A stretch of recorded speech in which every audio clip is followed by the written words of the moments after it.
What is up, gamers? In this video, I'll be bringing you guys a Victor deck profile using the changes in History Collection. So if you haven't seen them at all, some of the changes to History Collection are erratas to some old on-hit strides and the Solon crits for the specific G bosses. So in Nova Grappler's case, it is Victon and Breakpass. And so the strides errata is that the on-hit activates no matter what now. And during your main phase, if you are on the original boss unit in G, so in this case it'd be Extreme Battle at Victor, then you can discard a grade 3 and then stride into that even while the opponent's at grade 2, and you get 2 gift markers of whatever gift type you are. So for Nova Grappler's case, it'd be Excel 2 or Excel 1, and then you also flip up another copy of it from your. And then the crit changes is they change the power and shield it gives up to V levels, so 10k power when checked and then 15k shield. And also whenever you damage check it now, you draw a card. So what do these changes mean for Novas? Now we have access to a grade 3 turn play that we didn't have before, and we can actually like compete that way, or we can go super aggressive and build our deck completely around that and try to kill the opponent on that stride turn. And then Breakpass was already a good card that you could have played. The only thing that was holding it back was because of its power gain, it being a G trigger and not a V trigger. But now since its numbers are pumped up and it got a buffed whenever you damage check it, it's just a 4 of in every Victor deck now. We will go into it. So first we have V starter. There's other cool options you can do, but V-Starter is just generically great all the time. And because of a bunch of strides being able to be used while you're on grade 2 now, having the extra card draw and potentially quick shield is really solid. And then for our Victor lineup, we have 1 of the OG Victor and then 3 of the V Victor. So this ratio could be whatever you want, honestly. How I'm building this is a more balanced build where instead of going all in on the original Victor and Victon, you use it whenever you're going first, and then whenever you're going second, you just normally go into V Victor, and then you do like busted shenanigans. Whenever I've been playing around with this, I find a lot of the time, if I don't hit every single piece when I'm going first, the turn can still be strong, but then you're like out of gas afterwards. And then if you're going second, you really just don't want to do this all the time because you just have to minus your hand so much in order to get a solid turn off. The V Victor part, his on ride is still very important because we still want to see a lot of pieces at good times, and he still has the Excel marker, so when we're going second we still get one without being forced into Victon. And his grade 3 turn is still okay, it's just not as good as the Victon turn, but we are able to directly search this out anyway. So having this just at 1 and then this at 3 is just really handy because even if you're going first, you initially ride this, and then afterwards you want to start riding V Victor again. So then you can keep getting more Excel markers and get your searches off. Now you could go the more aggressive variant where you're running like melee Yaki, ton of restanders, and then you just try to kill the opponent first stride anyway with this. But personally, I don't like that kind of high roll style. I like having more control over my game, and this just does that for me. And the last for grade 3s is 1 Zubat Battler Victor. Zubat is pretty solid now. 1, we need more grade 3s in order to consistently be able to use Victon. And 2, now if we have OG Victor and we went first, so we did this and then we strode Victon, and then on our next turn we can ride Zubat and still get all of its effects off really easily while still having 2 Excel markers. So Zubat does get more value now than before, to where you don't exactly need V Victor as badly. V Victor's top 7 search is still just like insanely important to the deck. So yeah, this is my Victor lineup. I was thinking about trying to add 1 more Zubat, but for now this has just been working pretty okay. Next is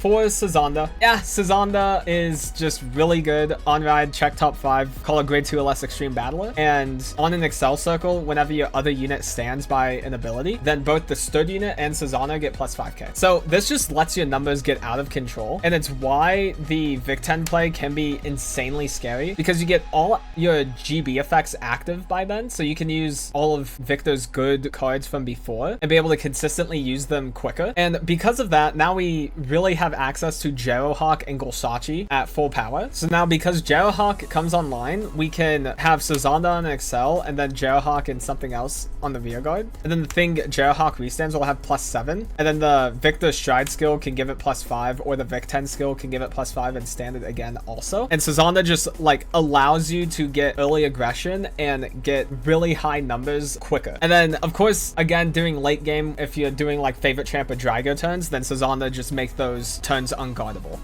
Next, for Cool Hank. Cool Hank is still pretty important. So Vanguard on hit, you Soul Blast 1, draw a card, and then rear guard once per turn whenever it attacks, you discard a card and stand one of your other rear guards. This is a free way you can stand something. So during your Victon turn, if you are only at 1 damage, then you can only stand something once through Victor skill. If you have 2, then you have like Golsachi or Jerohawk. But for Cool Hank, you don't need to rely on what resources you have in order to be able to stand something. So then you are able to still get more aggression and have a really high ceiling on your power gain. And then the draw card part is still like really important because 1, if the opponent guards it, then they lose a card from their hand, and 2, if they do let it hit, then you are able to draw a card, and having more cards in this deck is super strong because we don't naturally draw that many cards. Basically, every card in this deck is a piece that you can use to extend your turn, and if it's not, it can be discard fodder for other pieces to extend your turn. So basically, your hand size is insanely important. So having the draw effect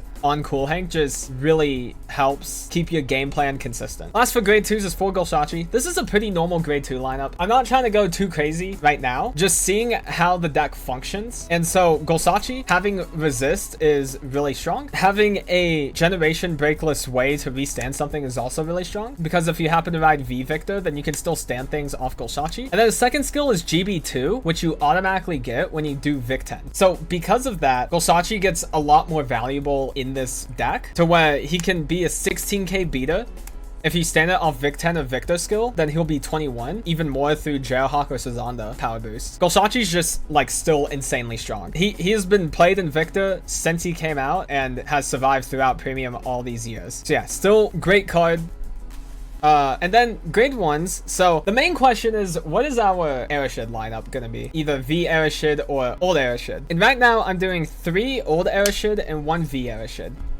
Old Ereshid basically allows you to play the one of Victor, because if you have one Victor in your hand already, then you can call Ereshid, search for the other, and then you have your grade 3 ready to be able to discard for Victor Stride. So be aware, from my understanding, the new strides say you have to discard a grade 3 or higher, and it does not like count as a stride cost. It's count as just a normal cost that just allows you to stride. It's very weird. So basically the +2 grade on Ereshid doesn't actually help in that regard, but he does automatically set you up anyway by finding you your extra Victor that you need to discard. And then the one other V Ereshid. So V Ereshid is still really good. He's still so good. 1, he's a 13k beater basically. And then 2, he helps you find your heal guards. So if you go second, then you have to basically try to survive into your next turn, and finding your heal guards really helps out with that. So still having a way to find them is pretty solid. And he also doesn't rely on you having a grade 3 already in your hand, which there's 9 in here. There's the 5 Victors, then there's going to be 4 heal guards later. So there's 9 grade 3s we have. So G Ereshid will also still like find you what you need most of the time. Just Ereshid, V Ereshid being able to find heal guards is really solid.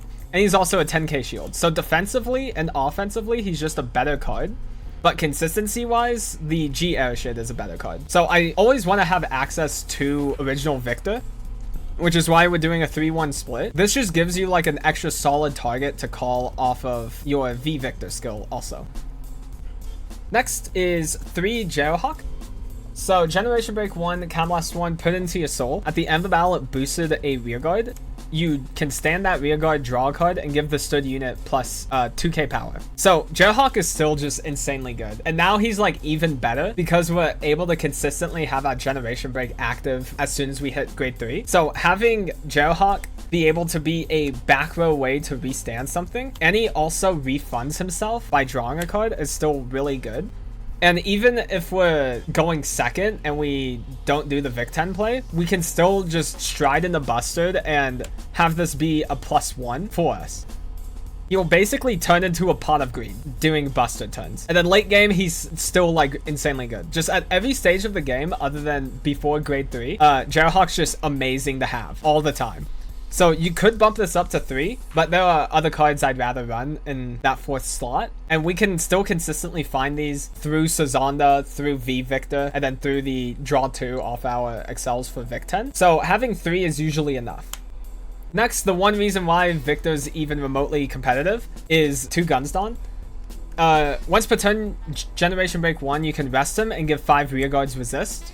And then once per turn, whenever it stands due to an effect, then he gets plus 4k for each face-up card in your G-Zone. The resist part is like the best part about this card, because one of the worst things that could happen to you is you have a board set up to where you're gonna go crazy, and then the opponent has one Denial Grip in play and just turns it all off. So that can happen if you don't have Guns Don. Guns Don is just super important. It's really hard to argue not to have him unless the meta just has 0 disruption, which is kind of the case in this current meta before History Collection, other than some people play Lucina Bell and Steam Maiden, and there's also Eradicator still. So having Guns Don just currently is still really important. And then later in the game, once you start flipping up a ton of G units through Busted or G guarding multiple times, then he just becomes a really fat beater. So yeah, Guns Don is still super important. You could bump this up to 3, but because this is still a V Victor centric build, this is a lot more searchable than if I was doing like a hardcore original Victor build. Currently, I like it at 2, and it just feels consistent when I need it. Next up, for Gumball Gun. So once per turn on attack, if your Vanguard's a Victor, you can Soul Blast 1, stand a rear guard, and he gets plus 5. So something I learned recently, I've been playing this card since it came out. Something I learned like a month ago is he can stand himself. It doesn't say other rear guard. So that's really crazy. Now Gumball Gun's value just shot up because one of the big issues Victor has is that you have to like commit a field all the time in order to make plays. So having a rear guard that can stand itself just makes you have to commit one less card in order to make your plays happen. And he also gets the power for the turn. So whenever you attack with him, you can Soul Blast 1, choose to stand him, and he gets plus 5 for turn. So he swings for 13-13 by himself, which hits any number in the game basically. And like Cool Hank, he is a restander that does not utilize Counterblast. So if we end up going the Victon route, we have a ton of extra soul that we aren't using on Busted like we normally would. So Gumball Gun's value just becomes insanely high in that regard. And he's also one of the few V era grade 1s we run because he has 10k shield and 8k power. So he just gives us more shield, a lot higher of a ceiling, and just gives us more options compared to basically any other grade 1 we could play in here. Basically, Gumball Gun is really good with any Stride or Vanguard other than Busted, which even with Busted, it's still like fine. So having Gumball Gun for all of those turns is still insanely important, and I think you are screwing up by looking over this card. And then last for the grade 1s is 3 Rollock. So not every clan needs to run Rollock. Nova Grappler specifically though, I feel like has to at the moment, because we don't really have a way to easily recover if we fall behind, other than if we have the Nutzoid Busted turn and also have Stiff Need. So having Rollock be able to just keep our hand stable earlier on in the game is really important, especially if we're going second and some of these other decks are also doing the like big stride turns on us. So like Chronojet doing its time leap shenanigans on us while we're on grade 2. Having Rollock be able to help just ease the pain of those turns is really strong. And then later on, because once we hit grade 3, he doesn't become a free perfect guard anymore. He essentially just either becomes a 10k shield, which we don't have many of in this deck actually, because we have a lot of G-era grade 1s. He could be a 10k shield, or he could be discard fodder, because we have a ton of cards that discard cards from my hand. So having always a good target to discard basically is really nice in those regards. Basically at all stages of the game, Rollock is still strong, even though his skill only activates if a grade 2 or less. And then next up for triggers, pretend this is Elder Breath. I have it in another deck right now, and I was too lazy to unsleeve, re-sleeve it for this deck. So yeah, just Elder Breath in Nova Grappler is broken beyond belief because you can abuse that 200 million and all the extra crits multiple times within a turn. Usually, if you hit Elder Breath and you haven't used many of your restand abilities that turn, then you just auto win the game. Because if you have Guns on, then the opponent can't even retire that unit. Or if you put it on a Golsachi, they can't retire that unit. So there's basically no way to stop this unless if they have like a Hanali. So yeah, Bushy Road ban it, please. I beg. Next, for Heal Guardian. Again, it's a grade 3 for 1, so it can be used for Airshid to search. It can also be used as stride fodder. We really need that. It can also be used as like discard cost for Victon stride because it's a grade 3. And then also it's a heal, so heals are always really good. And then just what Heal Guardians do is still just insanely effective. There was no other heal in the game that even comes close to what this brings to the table for Nova Grappler specifically.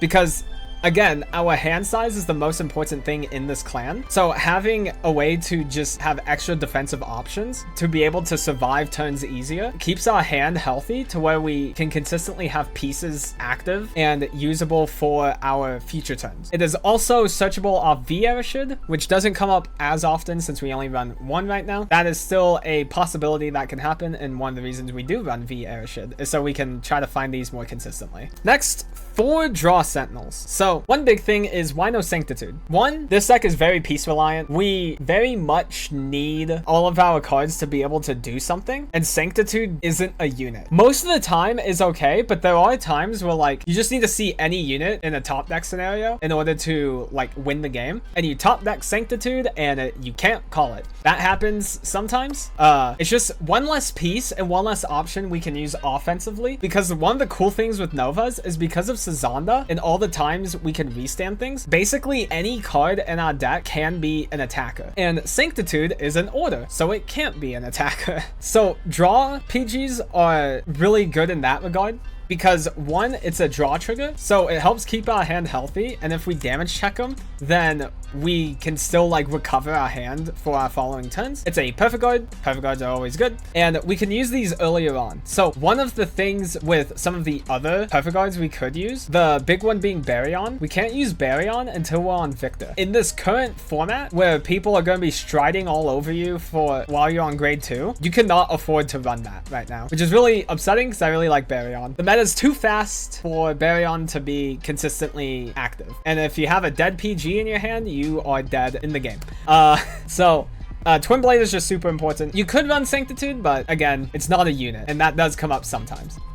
Last, for the crits, 4 Breakpass and 3 Kitten Pickin'. With the changes to Breakpass, the card's just insanely good. There's so many things this does. So, 1, it is a crit, and we can abuse crit super hard in this deck because we can restand that unit multiple times in a turn that we give the crit to. Even if we go on like a Merciless turn, we can give crit to Vanguard and just have an insanely powerful Merciless turn. It's now also 10k power, 15k shield, so it's just a straight up upgrade from V triggers now. The Solon effect is better for this deck than what Magnagao did because it is not GB locked. So sure, Magnagao gives more power, but we never really care about how big our Vanguard is, and we would rather get the Soul earlier on when need be. So having Breakpass be able to be active turn 3 was always super solid if you happen to have to ride V Victor. And then also now when damage checked you draw a card, now we have 8 different ways,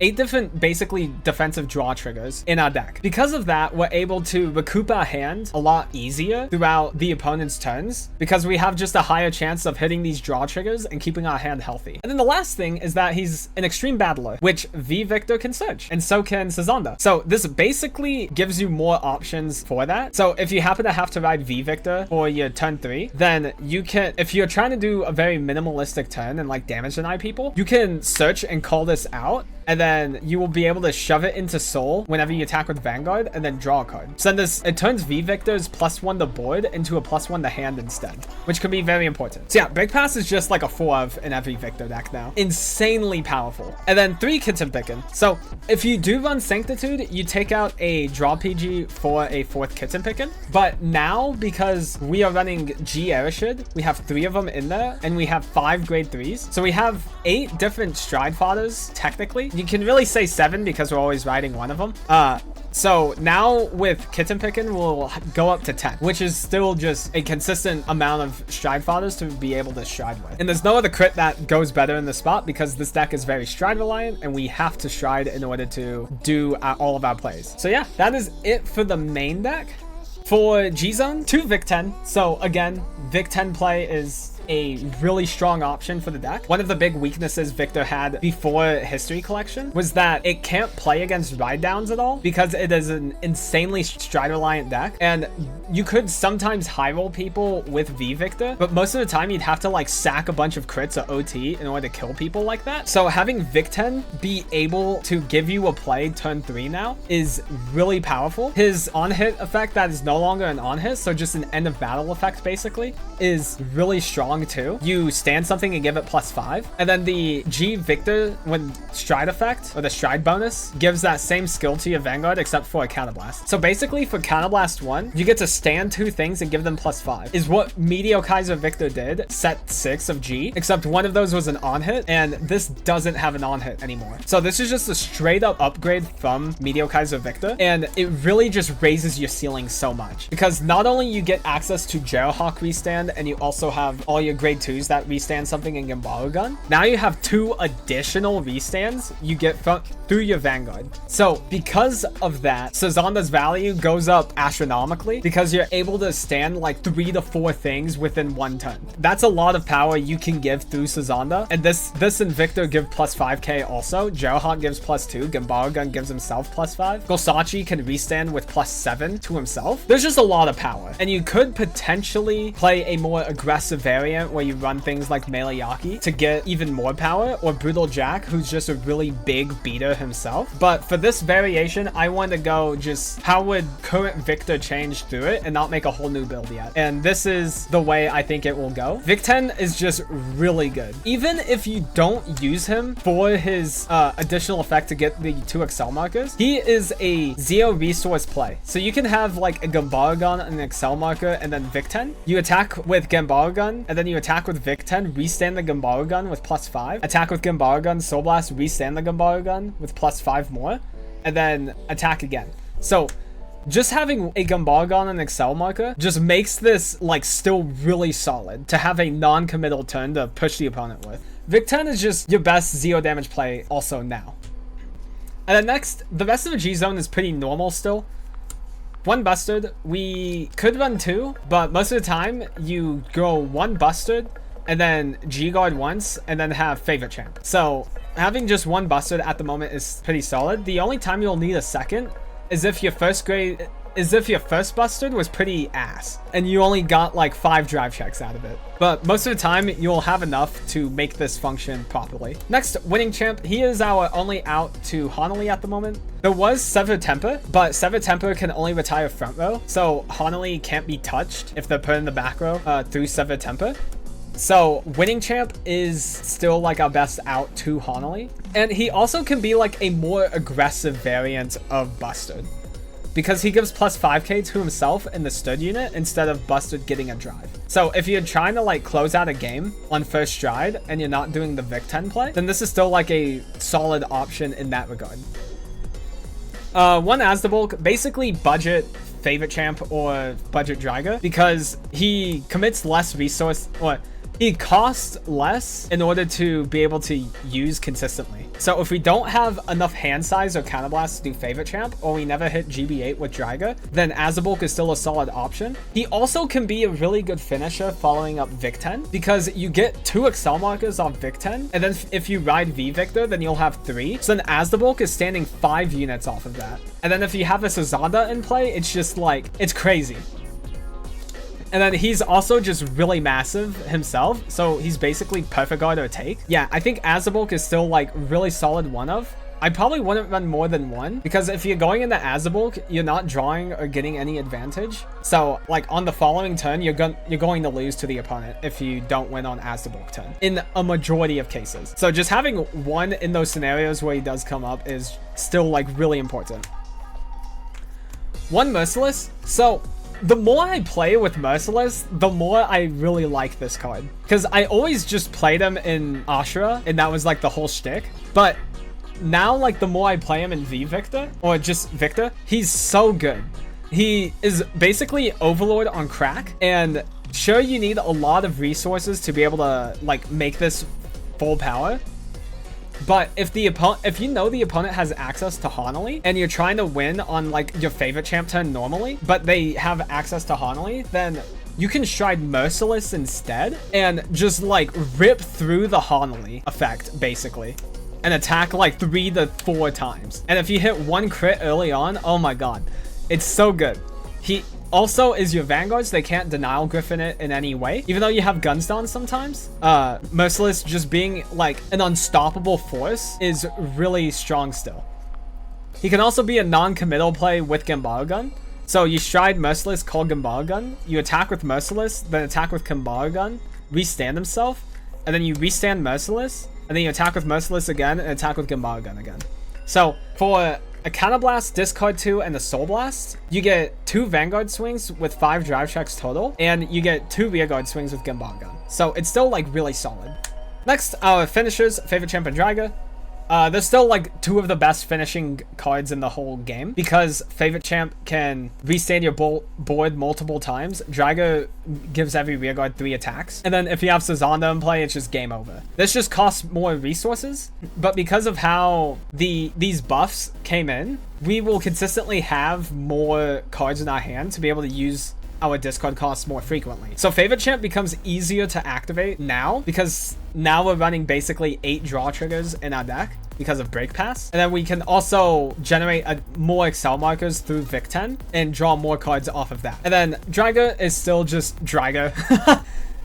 Some people don't run it anymore because most of the time, if you can Draga, you can Favorite Champ. There is nothing in this spot, I feel, that would be better than Draga. Because Draga, you go into him if you can't Favorite Champ, basically. If you have either no Counterblast or no cards in your hand, Draga's just straight up better. And you still have access to it. So they're basically the same card, but they fulfill very different conditions, and very different in how they play. So yeah, I still think you need to run both Draga and Favorite Champ in your Victor builds because of just how solid they are all the time. And then one Seabreeze. Seabreeze comes up if you don't find OG Victor through either himself or through your Airshids, and you just have a ton of GB and your opponent's grade 2 gaming you. Now, right now, they probably shouldn't be grade 2 gaming you unless they, like, basically are trying to demand you to have OG Victor, or if their hand's just, like, filled with Rolocks. So Seabreeze, in those very niche scenarios, does come up. This can realistically be anything. It could be your second Bustard if you want. It could be a second copy of any of your strides. This could be Orgorm, which I think if you're going into Orgorm, you're losing the game anyway. Could be a Stark, but you just have Merciless that does the same thing, but better. So I don't know. This spot could be really anything. I just like Seabreeze for now. Yeah. Next, G-Guards. 1, Unior. Sometimes you use your Counterblast and Soul Blast, and this just keeps you in the game. Basically just allows you to have a 25k shield and saves your hand. So, like, if you do a full Buster turn, you'll typically, like, gas out all your resources, and then Unior can recover a lot of it, and then set you up for your following turn to use more Gumball Guns or more Counterblasts. Stiffney. People underestimate this card all the time. It's actually really infuriating. Stiffneyed is really, really good. It fills a role in Novas that we didn't have before, which is recoverability. So because of how piece reliant we are, we don't want to guard all the time. But sometimes the opponent sacks us, or they have an insanely powerful turn that basically makes us have to use all of our cards to try to live. Stiffneyed lets you draw 2 cards. And drawing cards is better in this deck than most other clans because we have so little of it, and all of our cards are really strong pieces. So having Stiffneyed be able to recover our hand when we need it is really good. And then if you double it with a second G-Guard, you can use Unior or Gundreed as a way to recover all of the Counterblast we use for Stiffneyed, because we have to Counterblast 3 for this, which is why people don't like it. But we're playing Nova Grappler. We can countercharge whenever we want, basically. So having Gundreed be able to consistently countercharge you is really good. Unior combined with Stiffneyed is also really good because you blow all your Counterblast on Stiffneyed, then you G-Guard into Unior, countercharge 2. And then you have Counterblast again ready for your next turn. Yeah, Stiff Need, he doesn't come up every game, but in the games he does come up, it is insanely big. He also draws you cards for favorite champ. So if you have like a face-up Doggin Titan that you can spare to go face down to countercharge, then Stiff Need can be used as a way to draw more cards in order to discard for favorite champ. So yeah, I think Stiff Need is probably one of the most underrated cards in the game, even with Nova Grappler players. The amount of times he comes up is really, and like he may not come up, he comes up like one every 3 or 4 games. Whenever he does come up, he will straight up just win you the game and keep you alive in the match. So yeah, Stiff Need, insanely powerful. You'll never use more than one, so there's no point going over. And it can also just be a fat shield if need be. So yeah, Stiff Need, very good card. 2 Doggin Titan. This is your best just generic G-Guard. It's a 25k shield if you have less rear guards than your opponent. And because of how Nova Grapplers function, people are trying to get rid of your rear guards all the time anyway. And also you have Breakpass and Jarrowhawk leaving the field each turn. So it's pretty easy to get to the less rear guards condition. But the big power play with this is that if he's face up in G zone, you can Soul Blast 1, flip him down, and turn one of your cards in your damage zone or circles face up. So it can unlock a card or it can countercharge a card. So yeah, Doggin Titan's really good. If you're playing a Buster turn and you don't have another heal in your hand, then you could flip a Doggin Titan up from your G zone. So then you have a way to countercharge on your following turn. So yeah, Doggin Titan is still really good. Some people run 3. I think that's too much. I think 2 is perfectly fine. And I've never, over the past like 2 years that I've been playing 2 Doggin Titans, there's never been a single time where I was like, man, I really wish I had a 3rd. So yeah, 2 has just felt perfect. Next, 2 Gundreed. So a lot of people only play 1, and I can see that if they're playing like an aggressive build where they're playing around Azabok or Merciless. In a Busted-centric build though, or heck, even in a Victon build, you can double G-Guard with Gundreed, get 4 GB, and then have your 2 finishers set up and ready. If you just have a really bad Busted turn or you win into Victon, then having access to double Gundreed to be able to accelerate to your endgame is really powerful. And this also helps in the scenarios where like your Busted turn is really bad. So if you've only flipped up 2 cards off of Busted, then you'll be at 3 GB, and then you double Gundreed, and so then you have 7 face up, so then you can Dryga on the next turn. So the times double Gundreed comes up, you just win the game off of it. And there's like no other spot I would change the one of to. So yeah. And then last, 1 Dismal. So Dismal, you are rear guard centric deck, and you just completely shit on Vanquisher, even though it got Fulbranto just got banned in JP for some reason. That was crazy. But yeah, Dismal can just like shut off Vanquisher, keep a specific rear guard alive. So if you have like a Sazanda you played early and you don't have another one in your hand, you can guard a Dismal and protect it for the whole turn.